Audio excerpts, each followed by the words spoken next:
حابين تتعلموا كيف بيعملوا هيدا اللوك الراقي المناسب لجميع أشكال العيون حتى العيون المبطنة؟ تابعوا معي خطوة بخطوة حتى تعرفوا التفاصيل. أهلا بنات، كيف حالكم؟ إن شاء الله تكونوا بألف خير وأنتم عم تحضروا فيديو اليوم. بهيدا الفيديو اليوم رح نعمل مكياج بسطل كتير بحلي العين وبيرسمها بشكل مناسب. مثل ما خبرتكم رح يكون مناسب لجميع أشكال العيون، فتابعوا خطوة بخطوة. وبالبداية بليز بليز بليز ما تنسوا لي اللايك. كخطوة أولى رطبت العين، وانتبهوا كمان حطيت المرطب على زوايا العين الداخلية وتركتهم قبل ما نحط هلأ الخطوة الثانية الكونسيلر. تركته تقريبا شي 5 دقايق المرطب حتى تتشربوا البشرة، وبالتالي اتجنب انه الكونسيلر يخطط على الجفون فوق العيون او حتى تحت العيون. من بعدها استخدمت الكونسيلر تبع لوريال، بجنن على فكرة هيدا الكونسيلر.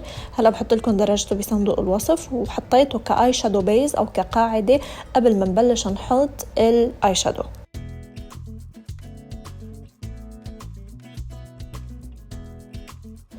بلوك اليوم بنات رح استخدم اكتر من اي شادو باليت.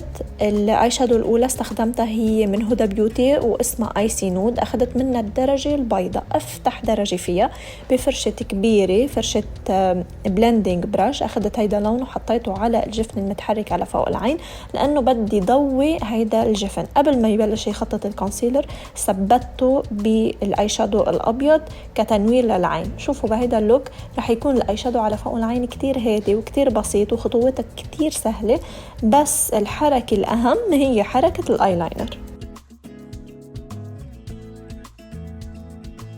من بعدها أخذت برونزر من نارس.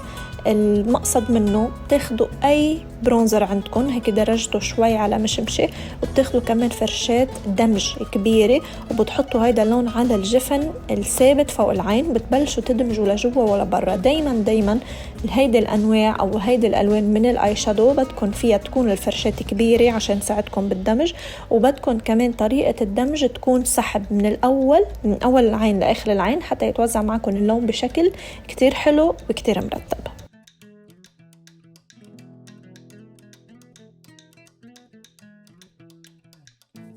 قويت رجعت درجة المشمشة لأنه حسيتها شوي باهتة، فبدي إياها تكون أكتر ظاهرة. بس قويت الآي شادو رجعت أخذت هيدي الفرشة بنات اللي انتو حاليا عم بتشوفوها. هي فرشة فاضية، فرشة بس للدمج، لي منشان ادمج أواخر الآي شادو المشمشة وما يضل في حدود بين الآي شادو واللون الفتح اللي تحت الحاجب. هيدي أكتر منطقة بحسها أنها كتير بتضايقني إذا كان الآي شادو فيها منه مدموج كتير منيح، فأنتو خدوا وقتكم بالدمج.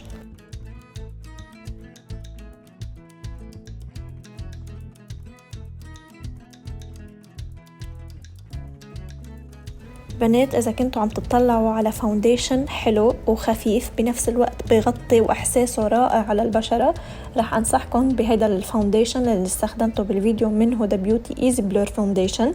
بجنن بنات، بغطي، إحساسه كتير خفيف بنفس الوقت هيك بتحسوا أنه عطاكم فريش لوك والبشرة طلعت صافية ولا كأنكم حاطين شيء. ودرجته هي شاي عن جد، بجنن. من بعدها استخدمت كونسيلر كويكي من أوربان ديكاي وحطيته بس بزوايا العين الداخلية.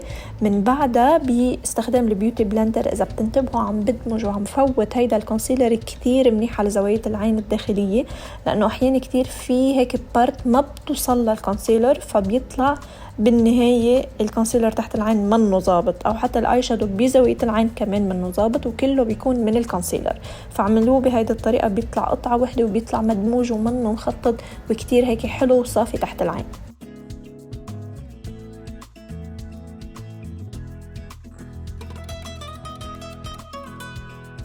من بعدها ببودرة هدى بيوتي ايزي بيك كمان أخذت شوي من الباودر وحطيته على تحت العين. كمان بتجنن الباودر عن جد. هيدي الفترة منتجات هدى بيوتي يعني المفضلة عم بتكون عندي. الدرجة اللي استخدمتها من الباودر هي كب كيك، بتناسب جميع ألوان البشرات كمان إذا كانت فاتحة أو إذا كانت غامقة، لأنه هيك بحسها بين الاثنين. من بعدها أخذت الجيل لاينر.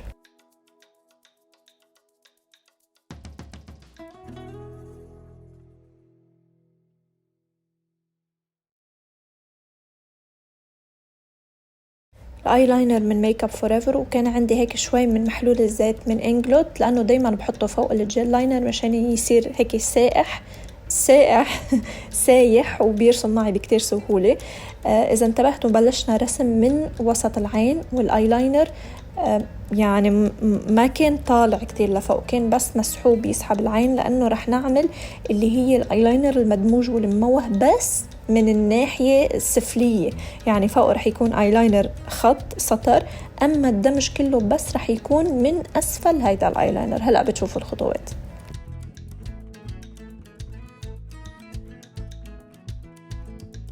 بعدها من باليت كريمي كمان من هدى بيوتي أخذت اللون البني. الآي شادو هيدا هو كريمي بنات مش باودر، رسمت فيه خط آيلاينر على خط الرمش السفلي ووصلته بالآيلاينر اللي رسمناه من فوق العين.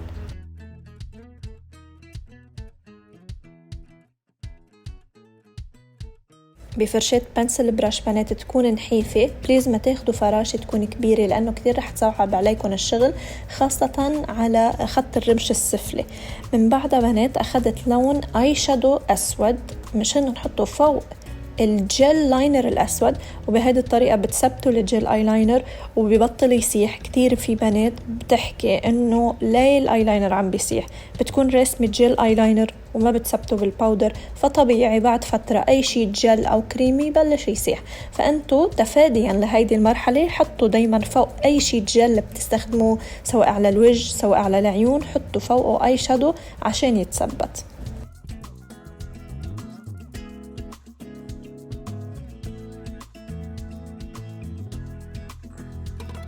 اللون المشمشي اللي حطيناه على فوق العين كمان رجعت دمجت فيه على تحت العين.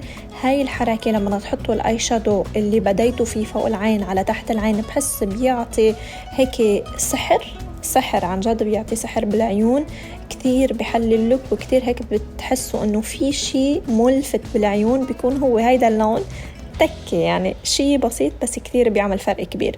أخذت اللي هو الهايلايتر من فانتي بيوتي، هو للوجه بس كتير بحب لمعته على فوق العين، هيدي مش أول مرة بستخدمه، كتير بحبه، هيك خفيف بس بنفس الوقت بيعطي هيك رونق للوك كتير كتير حلو.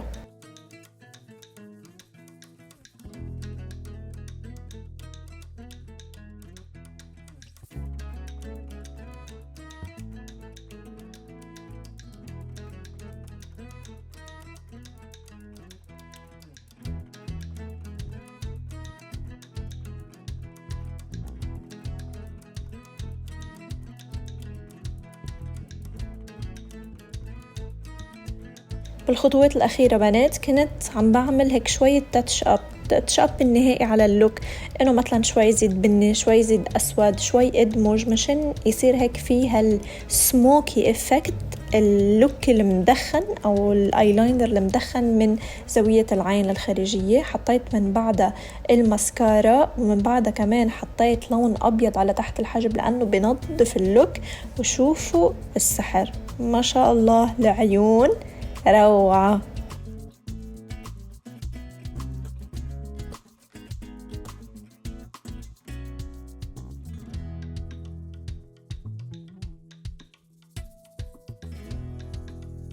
لحد هون كتير عجبني اللوك، بس قلت ما رح روح لا علي ولا عليكن مظهر تركيب الرموش مع هذا اللوك، لأنه أكيد حيطلع كمان حلو. ركبت بس هيك رموش نصفية على نهاية العين، حطيت شوي بلاش كمان على الخدود مشمشي مشان كمان تروح مع اللوك ككامل. وهيدا هو الفينش لوك بنات. الله الله الله، إبداع بجنن، كثير مرتب، سهل عن جد. بس تعملوا الايلاينر بشكل هيك يكون مرتب وحلو حتلاقوا انه اللوك سهل وانه اللوك مناسب لجميع اشكال العيون، منه صعب ابدا. ان شاء الله تكونوا حبيتوه، ان شاء الله تكونوا استفدتوا من الخطوات، طبقوه بليز بليز بليز، لايك وكومنت. بدي احط لكم السوشيال ميديا اذا بتحبوا كمان تتابعوني هونيك، وانا بشوفكم فيديوهات جديد. باي حلوين.